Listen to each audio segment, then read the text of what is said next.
Bienvenidos a Tots Som Europa, un programa mensual en el que trataremos temas de alcance europeo, pero que influyen en nuestro día a día. En este programa nos centraremos en tres temáticas: la vivienda, los derechos de los pasajeros y el transporte ferroviario e infraestructuras. Para hablar de ello nos acompaña el eurodiputado del Parlamento Europeo del Partido Popular, Borja Jiménez. Bienvenido. Hola, buenas, ¿qué tal? ¿Qué tal? Como he empezado esta entrevista, nos centraremos en tres grandes temáticas y empezaremos por la vivienda. La vivienda se ha convertido en una de las principales preocupaciones por los españoles, especialmente en los jóvenes. ¿Cuáles son las principales medidas que propone el Partido Popular Europeo para facilitar este acceso a la vivienda? Sí, lo primero sobre lo que yo creo que hay que llamar la atención es que esta es la primera vez en la historia que el asunto, la materia de vivienda se está abordando desde una perspectiva europea. Tenemos un comisario responsable de vivienda y el Parlamento Europeo creó una comisión especial para abordar la crisis de vivienda, teniendo en cuenta pues, que esto eminentemente siempre ha sido una competencia nacional, regional o local. Pero sí que hemos detectado que hay margen, ¿no?, de actuación y hay un diagnóstico claro que afecta al conjunto de Europa.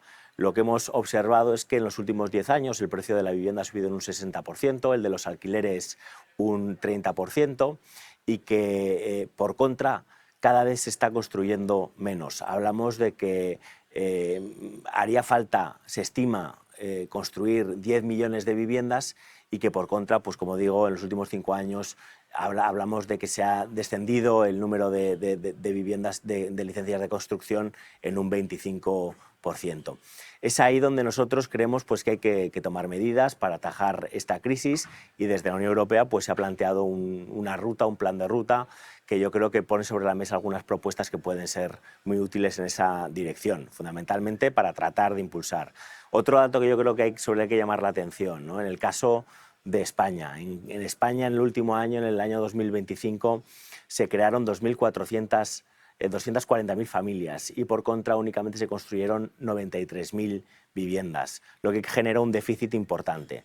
Pues bueno, planteamos una serie de medidas como puede ser la simplificación normativa con un paquete de simplificación. Hablamos también de la reducción de impuestos, de la agilización y la reducción de burocracia, de la promoción de la innovación y de la productividad en el ámbito de la vivienda, otras cuestiones que yo creo como puede ser la seguridad jurídica, que en el caso de Cataluña pues están en una situación de cierta debilidad y que podría contribuir también pues a fomentar esa construcción de una vivienda que es más necesaria que nunca.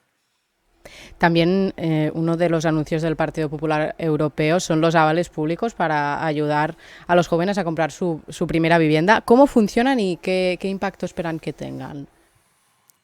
La realidad es que, como le decía, pues en el conjunto de Europa se estima que faltan 10 millones de viviendas. Lo que tenemos que hacer es impulsar la construcción de viviendas. Si no solucionamos ese problema, pues no va a haber solución posible a esta enorme crisis, pero sí que es verdad que en el plan que hemos diseñado a nivel europeo hemos planteado algunas medidas que van dirigidas a impulsar y a facilitar las cosas a la demanda, pues para determinados colectivos como pueden ser pues las personas mayores, las familias también en general, las personas con discapacidad o los jóvenes.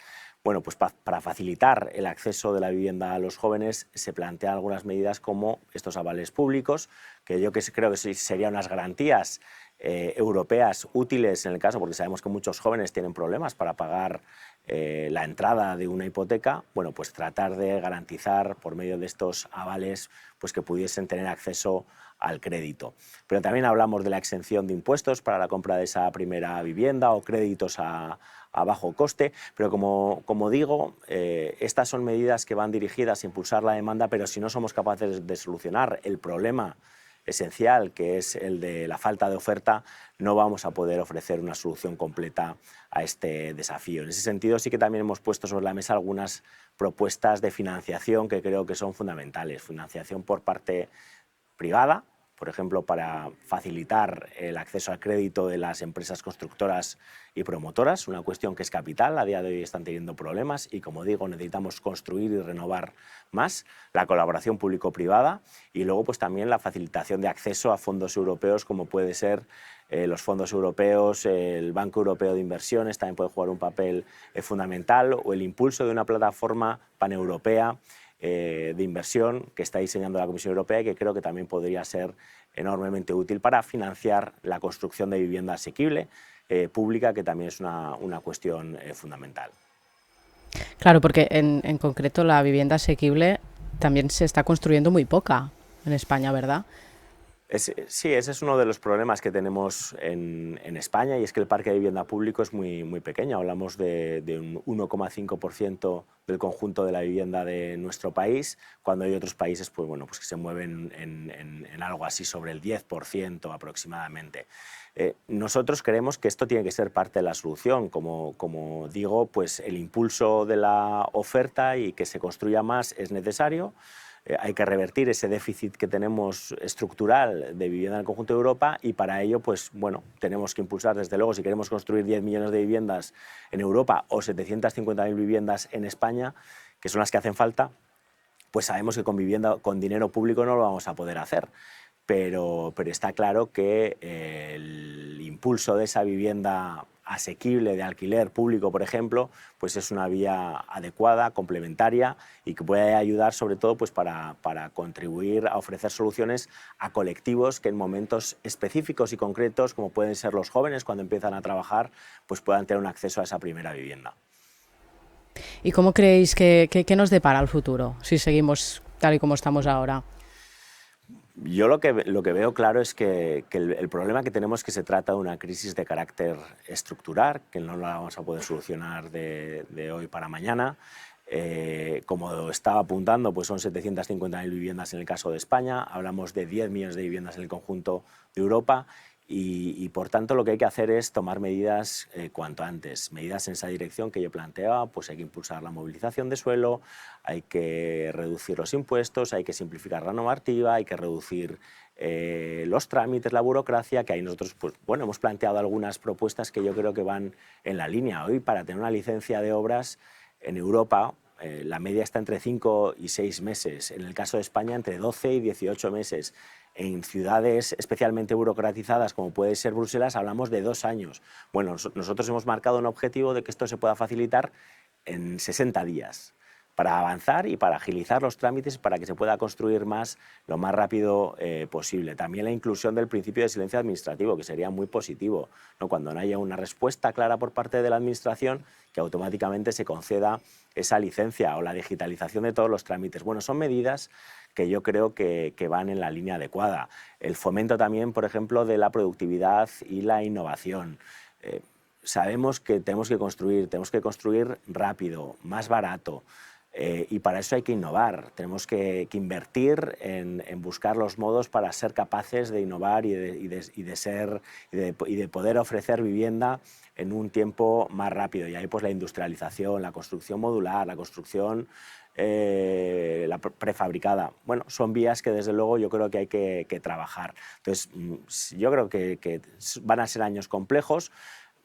Lo que tenemos que hacer es tomar medidas lo antes posible para atajar, como digo, una crisis que es de carácter estructural, porque esta demanda, pues este problema de oferta no se soluciona de un día para otro.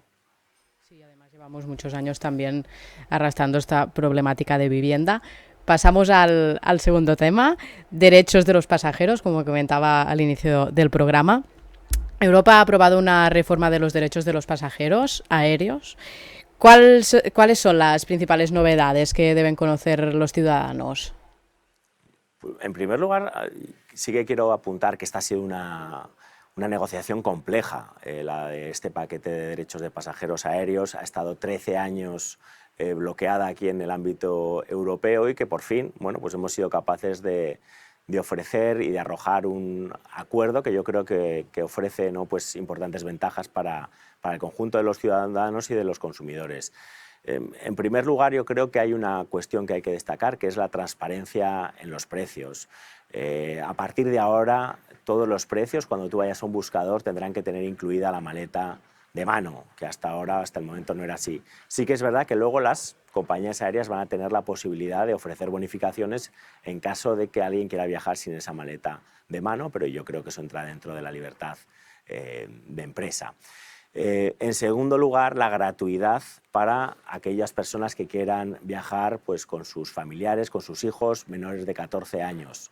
hoy por hoy te puedes encontrar con la situación de que tienes que pagar, ¿no? Porque tu hijo viaje junto a ti, o con una persona con discapacidad o con un problema de movilidad. Bueno, en todos estos casos va a tener la compañía aérea la obligación de que eso se tenga que ofrecer el asiento de forma gratuita.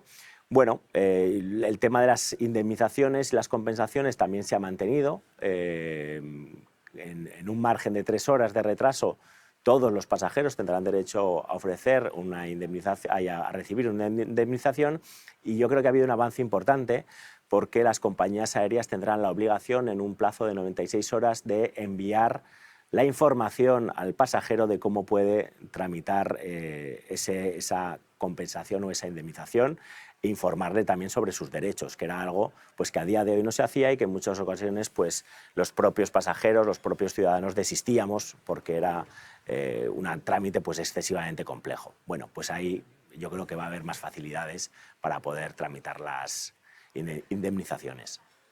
Y en el caso de las indemnizaciones en el tren, ¿cómo funcionan? En el caso de las indemnizaciones del tren, es verdad que esto viene protegido también por la regulación europea y es una realidad que está contemplado, y además ha habido en los últimos tiempos cierta problemática en España, porque después de los accidentes de Adamuz, es verdad que las compañías ferroviarias se han escudado en la reducción o la limitación de velocidad por parte de Adif, pero hay una realidad, y es que la normativa europea obliga a las compañías a resarcir y a indemnizar siempre que haya un retraso. Entonces, bueno, pues esa es una cuestión que hoy está sobre la mesa. Tenemos que ser conscientes de que cuando recibimos una indemnización o los derechos de los pasajeros no es un acto de buena voluntad de las compañías, sino que es algo que está blindado y protegido por la regulación europea, y que esto, bueno, pues nos asiste en ese sentido. ¿Qué mensaje enviaría a los ciudadanos para que conozcan mejor sus derechos cuando viajan por Europa? Bueno, yo creo al final que lo que tenemos que ser conscientes es de que nuestros derechos están protegidos. En el caso de los derechos de pasajeros aéreos, pues ahora te he hecho un pequeño resumen de algunos de los que se han aprobado, pero bueno, esto es verdad que está blindado por la ley europea, y lo que sí que deberían hacer es un ejercicio también de conciencia por parte de las instituciones para tratar de hacer llegar pues, esta información sobre cuáles son los derechos de los consumidores pues, de una forma más eficaz al conjunto de los ciudadanos, que muchas veces es el problema que se encuentran, ¿no? Que no tienen la información suficiente y desisten en su empeño de poder reclamar, pues porque son excesivamente farragosos los trámites y demás. Entonces yo creo que con esta nueva actualización de ese reglamento de derechos de pasajeros aéreos se dan pasos en ese sentido y se mejora la situación para el conjunto de los ciudadanos. Yo quería incidir también en un tema que, bueno, uno de los asuntos que más debate ha generado, que es el equipaje de mano. Sé que lo has nombrado, pero si podemos incidir más ahí, porque es un tema que a muchos de los ciudadanos les preocupa. Si puedes explicar un poquito mejor qué cambia con la nueva normativa del equipaje de mano. Sí, esta es una realidad que por parte del Parlamento Europeo se adoptó una posición en la que nosotros reivindicábamos la inclusión del equipaje de mano como una obligación por parte de la compañía, ¿no? Y se estableció aquí en el Parlamento Europeo que tenía que aceptarse pues, la inclusión de una maleta mínima de 7 kilogramos en el avión. La realidad es que el Consejo era muy reticente. El Consejo es la Cámara en la que están representados los Estados miembros y que se ha alineado más con los intereses, diría yo, de las aerolíneas. Y al final el acuerdo, el consenso que se ha alcanzado, que yo creo que es justo, bueno, pues lo que se ha obtenido es que la tarifa básica, cuando tú vayas a comprar un billete de avión, siempre tenga que llevar incluida la maleta de mano. Cuando tú vayas a un buscador, siempre tenga que llevar incluida la maleta de mano. Sí que es verdad que cuando tú empieces a tramitar la compra, tendrás la posibilidad de quitarte o de bonificarte por no viajar con maleta de mano. Pero ganamos en transparencia. Hoy por hoy es verdad que las compañías low cost, cuando tú vas a un buscador, siempre aparecen con precios muy agresivos que luego no son tan reales, ¿no? Porque cuando empiezas a añadirles los extra, pues aparece un precio muy similar al que pudiese ser de una compañía normal. Entonces yo creo que ganamos en transparencia y en igualdad de condiciones a la hora de competir, y creo que para los ciudadanos pues es algo positivo.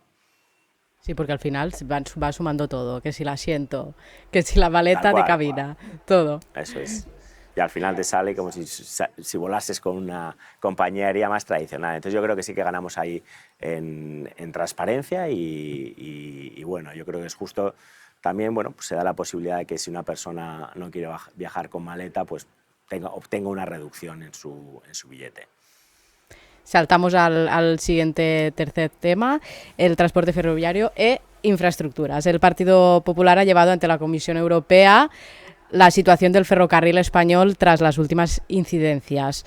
¿Qué esperan conseguir con esta iniciativa?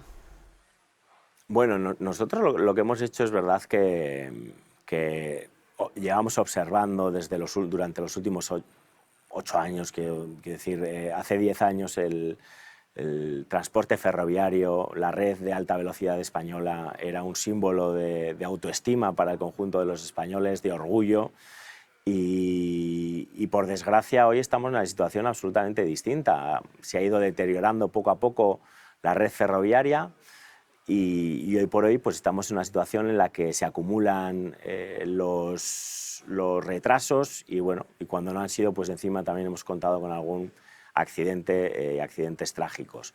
Y esto se traslada a la red ferroviaria del conjunto de España, pero también, por supuesto, a Rodalies en Cataluña. Entonces, nosotros básicamente somos conscientes de que nuestra red ferroviaria está recibiendo muchos fondos y muchas ayudas europeas, y lo que queremos es que esas ayudas europeas también vayan destinadas no únicamente a hacer crecer nuestra red ferroviaria, sino también a garantizar el mantenimiento y la seguridad de nuestras infraestructuras. Y ahí es donde yo creo que se ha descuidado mucho en los últimos tiempos.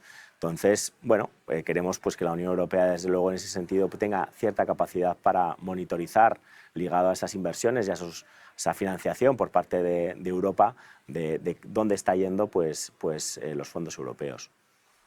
Sí, con el último incidente cerca de Córdoba, muchos españoles se quejaron de eso, de que los recursos dónde van, ¿no? Ese fue también un Sí, objeto de debate. yo creo que, claro, un accidente de estas características no es cuestión aquí de culpar a nadie, pero sí que hay una realidad, y es que yo creo que todos los españoles durante los últimos años veíamos observando que se estaba produciendo un deterioro en las infraestructuras y en la red de transporte.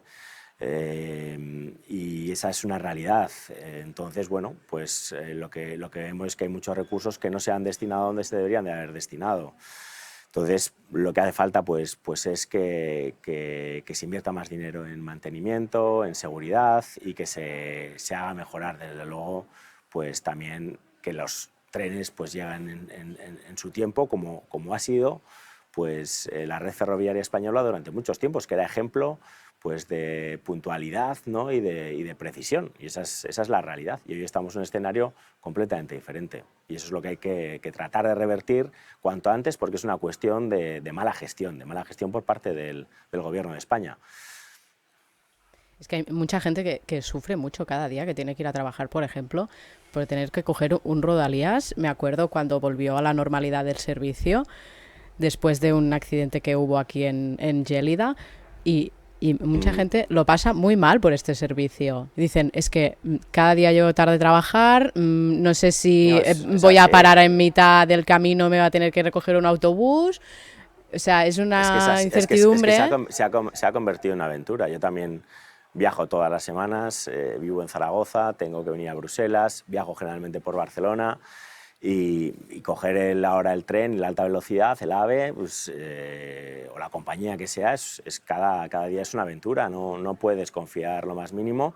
Y lo que tenemos que ser conscientes es que antes, 10 años, pues esta no era la situación, y ha habido un problema serio de gestión. Ya no quiero hablar de quienes han dirigido los ministerios de transporte en los últimos tiempos, pero lo que está claro es que no ha habido una buena gestión, y desde la perspectiva europea lo que queremos es que parte de esos fondos europeos pues vayan destinados pues también al mantenimiento y a garantizar la seguridad de nuestras infraestructuras, que es también un papel fundamental, no únicamente el de hacer crecer en kilómetros, que también es fundamental, pero tenemos que buscar un equilibrio entre los dos objetivos. Exacto, para garantizar también un buen servicio. Ustedes también Exacto. defienden reforzar las conexiones ferroviarias entre España y Europa, como con el corredor mediterráneo, ¿no? Sí, este es otro de los grandes desafíos, yo creo, para España en su conjunto. Ahí tenemos dos corredores que son prioritarios, que es el corredor atlántico, el corredor mediterráneo, que hay que reconocer que en la parte española las obras van avanzando pues a un ritmo relativamente bueno, pero tenemos un problema importante en la parte francesa. La parte francesa es verdad que de Perpiñán a la frontera pues, no avanzan en absoluto los trabajos. En el caso del corredor atlántico, pues desde Hendaya hasta Burdeos pues estamos en la misma situación, y el problema es que existe una falta de implicación absoluta por parte del gobierno francés. Los dos corredores forman parte de la red básica de transporte, tendrían que ser una realidad en el 2030. Hoy sabemos que eso no es viable, no van a ser una realidad. La parte española veremos si es posible, pero la cuestión es que nuestra conexión depende de Francia. Entonces, por nuestra parte, es fundamental el tratar de implicar al gobierno francés, a la Unión Europea, para presionar al gobierno francés y que se pueda avanzar en el impulso y en la ejecución de esos tramos que hoy pues, no están avanzando lo suficiente. Para España, para Cataluña, pues lo que está claro es que estos corredores representan la puerta a Europa, nuestra puerta pues para conectarnos con el conjunto de los europeos desde un punto de vista personal, comercial. Es un paso fundamental y que por desgracia pues vemos que hay una falta de compromiso absoluto por parte del gobierno francés, y lo que exigimos y en lo que estamos trabajando es en implicar en mayor grado a la Comisión Europea para, como digo, pues que busque y trate de presionar en la medida de lo posible al gobierno francés y podamos avanzar cuanto antes en unas infraestructuras que son fundamentales para Cataluña y España. Y más allá de las grandes inversiones, ahora estábamos hablando de los pasajeros y el transporte ferroviario que hay actualmente aquí en España y tal, ¿qué cree que hace falta para que los ciudadanos vuelvan a confiar plenamente en un tren como transporte fiable y competitivo? Bueno, yo fundamentalmente lo que creo es que lo que hay que devolver a la normalidad a nuestra red de transporte, volver a esos parámetros de puntualidad en los que nos movíamos hace 10 años, y a eso se responde pues, con una mejor gestión de la red ferroviaria, con mayor inversión también en mantenimiento, en seguridad, y el problema es que es en lo que no estamos. Es verdad que desde la Unión Europea pues nosotros a veces podemos aspirar a que exista cierto control, ¿no?, por parte del comisario de transporte, pero la realidad es que es un problema que lo tenemos que solucionar también en gran parte en nuestro país. Y la realidad es que a día de hoy pues, existe una gestión muy deficiente por parte de estos servicios, como de otros muchos servicios públicos, y lo que tenemos que hacer pues es devolver a esa normalidad. Yo creo que conforme se vaya ganando en puntualidad, en seguridad, los ciudadanos pues, recuperarán pues, ese afecto por una infraestructura que tan fundamental es para el conjunto de España, que nos ayuda a vertebrar nuestro territorio y que tiene un papel fundamental en nuestra vida y desde un punto de vista también económico. Pues ojalá así sea y vuelva también el transporte a su inicio, a la puntualidad, sí, y a que exacto, nos fiemos de él. Pues exacto, muchísimas gracias. La reivindicación, y tenemos que trabajar en esa dirección. Exacto. Pues muchísimas gracias, Borja, por esta entrevista y por tratar estos temas tan actuales. Que vaya muy bien, muchas gracias. Y con vosotros... Gracias a vosotros. Gracias. Y con vosotros nos reencontramos en el próximo Tots Som Europa. Muchas gracias.